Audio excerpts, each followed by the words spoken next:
making your sound better. This next few tips that I'm about to show you guys has to do with mixing. Some of the mixing tips that I've learned on YouTube, on Masterclass, and even on myself by just using Studio One for the past few years for the mixing tasks. So the first one that I want to show you guys is how you can quickly add effects tracks. So oftentimes, and probably most DAWs has this process. So their ways of adding effects track is of course inside the mixer track, because really that's the conventional way of doing it.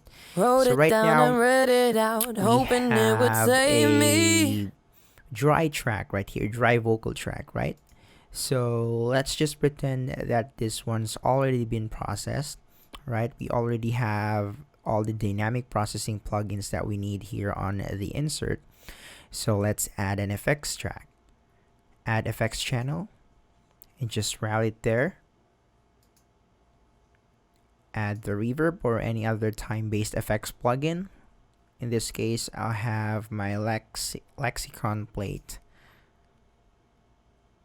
Okay, so there you have it. That's the Wrote it down conventional and way. read it. That's the conventional method of adding effects tracks, right? So let's revert the process. Let's remove this and let's remove the send. So the quick way to do it is just go to the browser, look for the plugin that you want to add. Let's say this one, this FabFilter Pro R. This one is a reverb, right? So what I need to do is I can just click this one and drag it here on the send, or you can even drag it here on the track inspector. It doesn't matter, they're just the same. So if I drag it here, and there you have it, it automatically creates an effects track for you. So you can do that multiple times with multiple plugins, I believe. So let's say, what plugin do I have in mind? Okay, so something from Isotope. Let's say a vocoder. Isotope. Okay. Where's the vocoder right here? It's called Vocal Synth. So there you go. There it is right here. So if I drag it here on the send, then it will automatically create an effects track, which is also a send. So there you have it. Wrote it down and read it out, hoping it would save me. So this next tip, trick that I'm about to share with you guys, because this one is actually more like a trick than a tip, is how you can do parallel processing just inside a single track, right? So oftentimes, to most DAWs nowadays, you can do parallel processing by duplicating the signals and processing the second one heavily and play it along with the original or the main signal, and that's how we can achieve a certain goal. Or maybe you want to make your vocal sounds tighter, then you can do parallel processing. So here in Studio One we have a shortcut. So it has a feature that is quite similar to FL Studio's patcher. So for those of you guys who knows FL Studio, then this might ring some bells. So if I hover over the corner right here and this number, then this box will appear, right? As you can see, I already added a splitter, but I'll just delete this so I can demonstrate how you can add one. So what you need to do is you need to click this, click and drag, and you can actually place them here on the blank section. And now we have an extra window that pops up, and it has a few settings about the splitter. So here on these splits, we can split this by 4 if you want to. We can split this by 7 if you want to, right? So you can even adjust the volume of the lines, right? of the splits. So what we can do next is we can add some plugins, right? So typically parallel processing only involves 2 plugins. So let's just stick with 2 for now. So what we can do is we can add the FabFilter Pro C2 here on the left. And let's find another compressor. This glue compressor on the right. And that's it. If I want to reduce the volume of the other signal, I can just adjust this one right here. Right? Or if I want to, let's say, automate the volume, this one can't be automated, by the way. If you right click this, then it's not possible to automate that. So what you need to do is you can add a mix tool and place it to the signal that you want to create an automation with, right? So I double click this, right click the gain, edit automation, and there you go. So if we go back to the patcher, let's just call this patcher because I believe it doesn't have a name here inside Studio One. So as you can see, So I tell myself, 1, don't pick up the phone. You know he's only calling because he's Can I turn drunk this and on? alone. 2, don't let him in. You have to kick Or if him I out remove again. this. 3, don't be his friend. You know you're gonna wake up in his bed actually in the working morning. now. And if you're under him, you ain't getting over him. So there you go. This next trick that I'll be sharing with you guys is actually one of the oldest trick in the book. And it's called the stereo widening trick, or just for its common name, the stereo widening effect. And it's quite common online because I see a lot of tutorials on how to do it on YouTube, on Facebook, and in mixing and mastering forums. I can also hear the same method applied on original songs, cover songs, radio ads, radio jingles, you name it. So the idea is that you turn the mono sound into a stereo sound by duplicating it, pan the other one to the left, and pan the other one to the right. And the thing is that the traditional way is that you actually need to delay or to advance the other track by a few milliseconds, because if you don't, it will still sound the same. If I mute this one, you can only hear the ones that is on the right. If I mute the other one, you can only hear the other one on the left, right? So if I delay this one a little bit, you can now hear a slight difference. I mean, a significant difference. Right? So here in Studio One, we have this cool feature that allows you to do the same thing without having to move the clips, right? And it's located here on the inspector. Ableton Live also has this feature. I don't know about the other DAWs. I think they already have this one because for the recent years, a lot of DAWs has improved, including FL, Reaper, and a whole lot more. So here inside the inspector, we have this delay. So what you can do is you can create a delay. You can make it advance, or you can delay it a little bit. So for the first one, let's advance it. So if I want to advance it, I'm going to need a negative value. So for this one, I want to input -5, and for the second one, 5. So the idea is that there's a 10 milliseconds difference between these two tracks. So if I play it,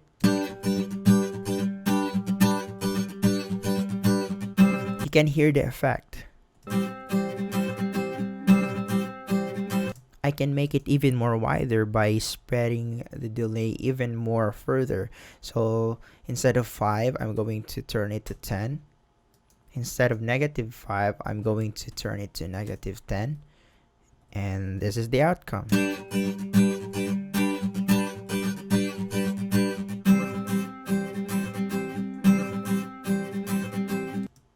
So the next thing to do now is to pack this too. Create a bus.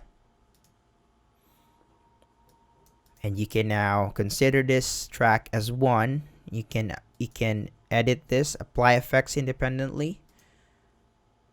And there you go. This next tip that I'll be sharing with you guys has to do with working with third-party plugins. And as we all know nowadays, modern third-party plugins has a bunch of extra features, especially those plugins that involves a few elements, just like this Easy Drummer 2. We have our clap, we have our shaker, we have our tambourine, we have toms, kick, snare, hi-hats, and other cymbals, right? So here in Studio One, there's actually a workaround in doing that, right? So if we navigate here on the mixer, we can see each and every track for the drums, right? If we play this,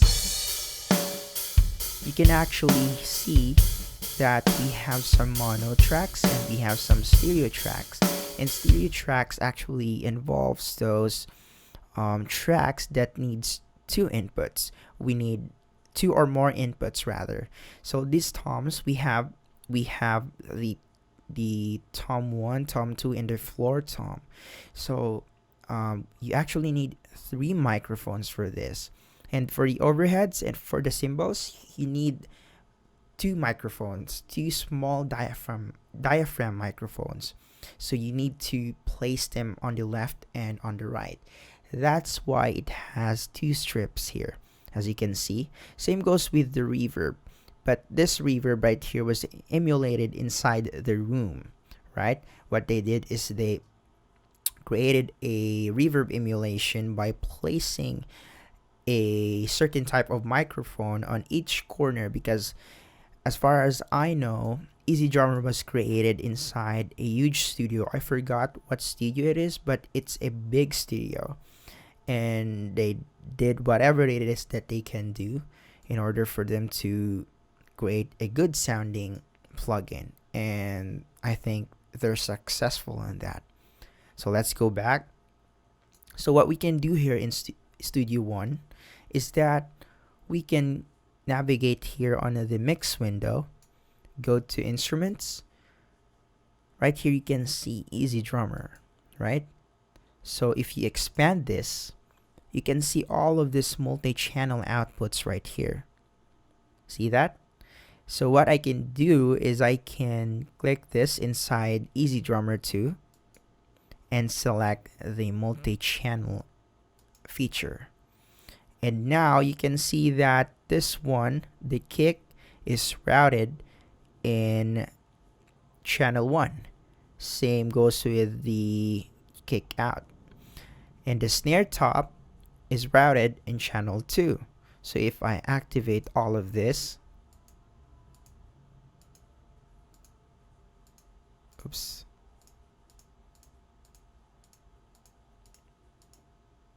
and play it,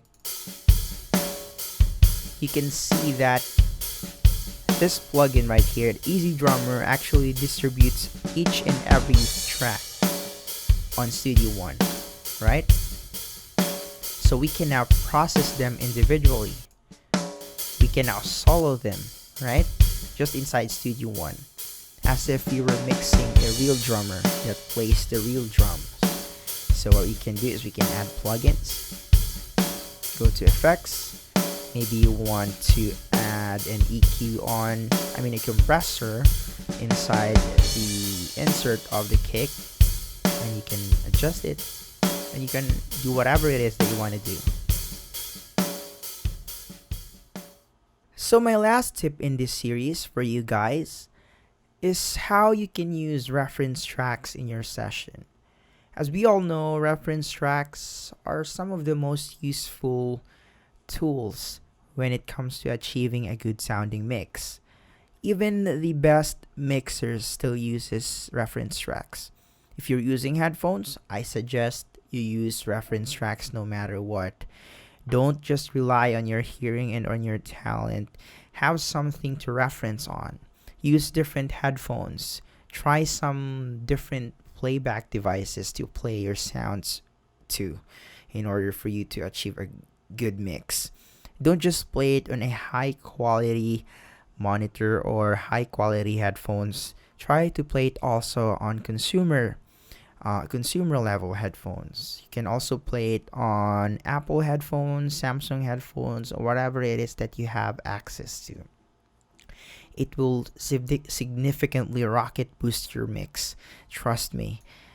So the way that we can do that here inside Studio One is that we add a reference track, of course. As you can see right here, if I mute this is the track that I'm mixing on. This is the track that I'm aiming and I'm trying to improve. And this is a final product from an artist online.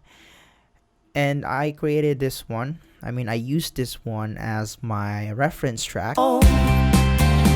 Because I like the balance, I like how the vocals was mixed, right? So there are two ways to do it here inside Studio One. The first method is by the use of this plugin called Reference, and it requires you to purchase that additionally. Yes, because here in Studio One, you don't have that feature yet. You don't have that integrated feature yet. But again, there's a workaround. There's always a workaround for everything. So let's just try the first one. So the first one is with the use of this plugin called Reference, right? So let's just disregard this for now. But I will be explaining and demonstrating you how you can make use of reference tracks without the use of third-party plugins. But right now, let's just use this one, because I want you guys to know that this one is the easiest one, by the way. This one is from the Mastering the Mix. You can visit their website, masteringthemix.com, and check out. It's quite cheap. It's less than $20, I think. I forgot. I bought this one like a month ago or a few months ago. I forgot when. So the first thing that you need to do is you need to add some files. Whether it's MP3 or WAV, it doesn't matter. So for this case, I will add this one right here. As you can see, I also have a reference track folder.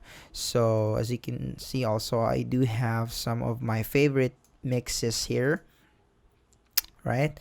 So I'll go for the Justin Timberlake Can't Stop the Feeling, because it's kind of groovy / funk. So I click this one, open, and it's still loading right here. So if I play it with the original right here highlighted, if I pick the original, oops, I still have to mute the reference track. Our reference. We're flying up no ceiling when we in our zone. What's cool about this is you can even solo certain bands. Let's say, for example, you want to solo the lower frequencies. You can just click this one right here. And you can then compare it with your mix.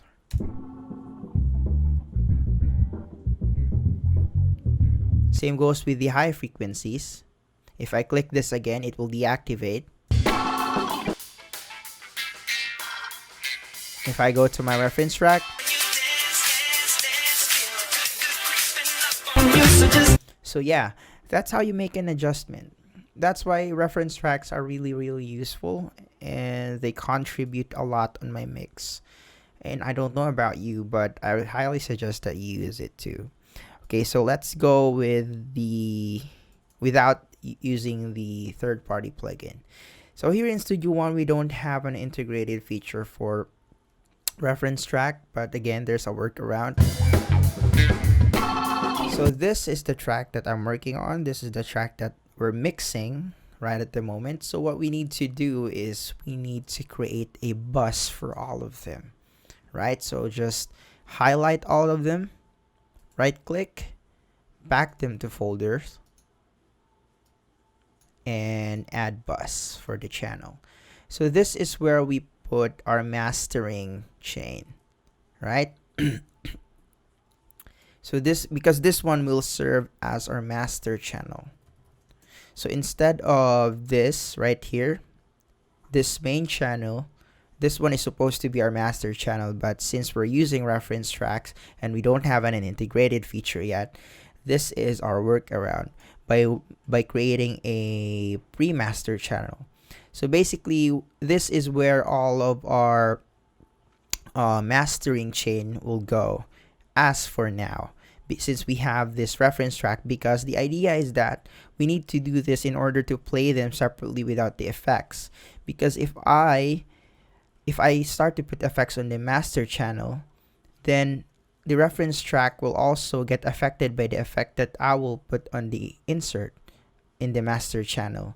So it's really a good idea to create a separation between the two just inside the mix without the involvement of the master channel, the actual master channel. So let's go. So by doing so, you can now solo this. Oops. You can now solo this. And if you alt solo the reference track, God's words, they help our lives grow. so the idea is that you can alternate between the two. Let's just call this one A and this one B. So if I alt solo this this folder right here, then the only thing that I can hear is my mixes, right?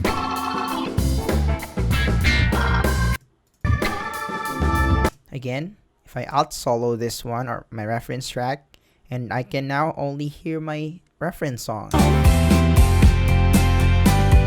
Christ's kingdom is my. And that's it.